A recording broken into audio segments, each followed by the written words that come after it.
Hello friends, welcome to our YouTube channel. In this video I'm going to tell you about how you can recover your photos in gallery app in POCO smartphone.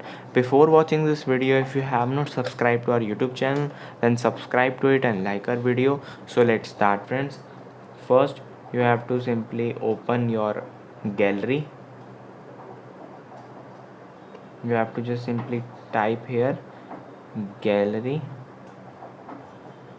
just simply press back.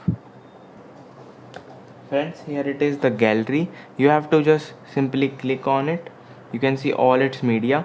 Click on albums. Here it is, recycle bin.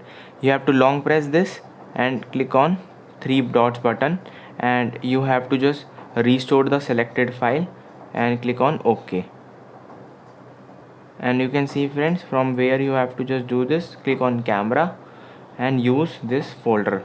Click on allow, and this is selected and it is restored now. I hope you like this video. If you like this video, then subscribe to our YouTube channel for more helpful tips and tricks videos. See you next time.